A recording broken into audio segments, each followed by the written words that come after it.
Ақырке сен дайынсың ба Аблаймен общениеды тоқтатуға мысалы? Мен негізі айта аламын, біз онымен сыртта сөйлеспейміз. Осы жерде сыйластығымыз бар, дос ретінде қабылдаймын, болды. Сосын үміткерін сұрағым келеді, белгісіз жан деп подаркалар келіп жатыр да, сіз емес па ол бұл белгісіз жан деген? Жоқ. Сіз емес, жақсы. Айдана ханым, я сұрақ қоя кетсем, қош келдіңіз, үміткер. Сырт көзге сіз андай болып көрінеді екенсіз, бір суық, қатал, мысты болып көрінеді екенсіз да. Енді менің білуімше Ақеркеге негізі бір жүрегі жұмсақ, жалпы өз табиғаты жұмсақ жігіттер ұнайды да. Енді Ақеркеге де сұрақ қоя кеткім келіп тұр, жалпы саған сондай талапшыл бір қағидамен өмір сүргізетін бір қатал жігіттер ұнай ма, әлде жұмсақ жігіттер ұнай ма? Және сіз өзіңіз қаншалықты менің айтқан жаңағы пікіріме келісесіз деген сұрақ қойғым келіп отырды үміткерге. Өзіңізді, мінезіңізді жақынырақ айта кетсеңіз. Менің мінезім қатал да емес. Негізі танымаған адамдармен, сіз мені танымайсыз, мен сізді танымаймын деген сияқты. Бір көз көргенге қалай айтсам болады? Қатал деп ойлайды. Негізі олай емес. Қатал емеспін. Өмірде мен достарым бар, семьяда күліп ойнап жүретін жігітпін. Ал сырт көзге қатал болып көрінемін. Түрім суық, сондай байқалады, көп адамнан естідім. Бірақ олай емес. Иә. Балса ханым, сұрап кетсем бола ма? Үміткер мырза, сіз Сүлейман болашақта ата-анамен тұрасыздар ма, или бөлек тұрасыздар ма? Болашақта көре жатармыз. Нақты айтамын. Андай нақты ата-анаңыз айтпады ма, бізбен тұрасыз деп? Жоқ, менің ата-анам менімен тұрасың или бөлек кетесің, ондай тема жоқ отбасыда. Пока мен алдағы уақытта білемін. Уақыт көрсетеді. Уақыт көрсетеді. Иә. Ассалаумағалейкум, Сүлейман. Уалейкум ассалам. Өте дұрыс айтып отырсыз негізіндеші. Өзіңіз мыңыңызды мысыңызды көрсетіп жатсыз да, айтамай қалдық қой. Миыңызды деп ойлап қалдық қой. Сол ғой, миға кетіп қалдым ғой бірден. Негізінде айтайын дегенім, бұл таныстықта бір не көріп тұрған жоқ ба осы ханым? Не көріп тұрсыз? Бір ертең күні бір жұп шығатындай, бір сондықтан жоқ, той дегеннен бөлек. Просто қызды ойлау керек та. Ертең бұл кісі көңіліне қарап дегенде сырласып, ертең бір кездесулер жасса, өзінің абыройы да просто. Сондықтан мен ойлаймын, бұдан да бір жалғастырудың қажеті жоқ сияқты деп ойлаймын. Өйткені Менің абыройыма не болады, Аблай? жоқ, енді көп ұзаққа бармайтын сияқты деген да, просто өйтіп бір таныстық жасап, ары қарай тоқтатып тастап, өйтіп қажеті жоқ та, одан да қазден ойланып көр деген. Шымылдықты ашпа деп отырсыз ба? Жоқ, ашылғаннан кейін ойланып көр деген да. Балса, Шолпан. Сүлейман мырза, қош келдіңіз. Қош көрдік. Жаңа сіз айтып жатсыз ғой, Ақерке біздің арамыздағы ең әдемі қыздардың бірін таңдап келгенсіз, расында да, бірақ жаңа айтып жатсыз ғой, мен Ақеркенің сол өзін қалай сөйлей алатын, қай жерде қалай сөйлей алатындығына қарап келдім деп жатсыз ғой. Енді бұл қыз негізі өзі қалай сөйлеуден бөлек, жігіттермен қалай манипуляция жасауды да жақсы білетін негізі, сіз білмеген болсаңыз. Бұл қыздың мына жерде арамызда отырған екі жігітпен манипуляция жасайтын сондай ойыны бар да. Енді ол ойында бір жігітті өзіне қаратамын деп, артық қыламын деп тұртық қып қойып, енді жібереріне жіберіп алып, қалай қайтарарын білмей, екінші адамды қосып алғаны бар да. Осы ойында сіз үшінші жігіт болып қаламын деп ойламайсыз ба? Ойламайсыз. Қорықпайсыз ба содан? Жоқ, баласы мен айтамын, отызға келіп өсек тасығанша, кішкене өз жағдайыңды ойласан. Хотя бы сен жарайды, маған мүмкін солай тиісіп айтқан келген шығар, бірақ эфир сыртында үлкен ата-аналар қарап жатыр, үміткерінің ата-анасы қарауы мүмкін. Осындай түрімен саған үміткер келмейді, Шолпан. Енді Ақерке сенің фактыңды айтып жатырмын да, нәрсе сенің шындығыңа мен не үшін ұялуым керек? Ол сен істеп жатқан нәрсе ғой. Сен ұялсай оған. Мен нормально жүрмін. Сенен үлгі алу керек екен ғой. Біз бағанағы Аблай что-то таппай қалдық. Осы жерде Нұржанға жекіп шөлеп отырып, мына ортаға Ақерке шыққан кезде что-то тұтығып бір өзінің дұрыс сұрағын да қоя алмай, білмеймін, өз-өзін бір жоғалтып отқан сияқты. Енді еще үміткер де жіберіп алды, айтып жатыр ғой мына жақта. Енді Ақерке Сүлейман, қош келдіңіз.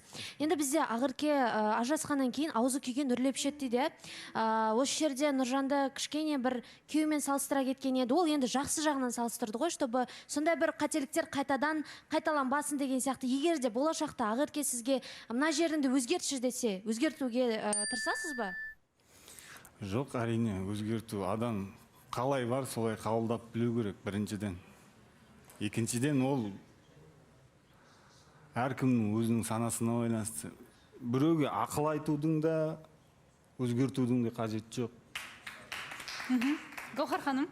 Сүлейман мырза, қош келдіңіз. Қош көрдік. Жаңа Ақерке белгісіз жаннан гүл сыйлықтар алып жүр ғой, оны естідіңіз, ол сіз емеспін деп айттыңыз, Осы тұста мен Абылай туралы айтқым келеді да, біздің ойымызша оны Абылай беріп жүр деп. Енді сіз болашақта соған тосқауыл қоя аласыз ба? Абылаймен араласуына, Абылайдың қамқорлығын көруге. Әрине. Біріншіден ешқандай дәлел жоқ, что ол Абылайдікі екен. Мен ойлаймын, Абылай негізі енді саналы адам деп мен оны білемін да. Ол егер де маған ұнататын болса, сырта да келіп айтатын еді да, и қолыма беретін еді деп ойлаймын. Негізі белгісіз жан деп мен де ойлағам, үміткер ден ба деп. Бірақ енді ол Абылай деп ойламаймын. Ақерке, сен өзің сыйлық келген кезде айттың ғой, бұл сыйлық Абылайдан келген сияқты, өйткені оны Айданаға берген еді деген сияқты айтты ғой. Енді бәрі сол жерден заказ беруі мүмкін деген сияқты ғой. Олай андай үміткерге айтудың қажеті жоқ деп ойлаймын. Ойын бұзбай ақ қойсаңыздар. Мысалы, Абылай үміткерін сенімен шатастырады, даже атын шатастырады, Ақерке деп айтады, мысалы. Ойлашы. Кімге? Алдындағы үміткеріне Ақерке деп айтты деп ренжімеді ғой? Сол кезде осы Ақерке еді ғой. Жоқ, сіздер қайдан білесіздер? Қай Ақерке екенін қаяқтан біліп отырсыздар? Мен білетін шығармын, мысалы өзім. Біз кастингтен бері біреміз ғой, енді сенің Ақеркеге деген бір жылы. Жоқ, білеміз ғой енді, содан бері білеміз. Гаухар ханым, мен мысалға жасағым келген нәрсені туған күнде барып жасап жүрмейді. Шөптің басы қимылдамайды. Шөптің басында жел тұрмаса да, қоңыз қонса да ол қозғала береді. Мен сізге айтайын, мен құттықтағым кез... Абылай, сен айтшы, мысалы, Ақеркені туған күнмен құттықтап бардым дедің, дос ретінде дедің.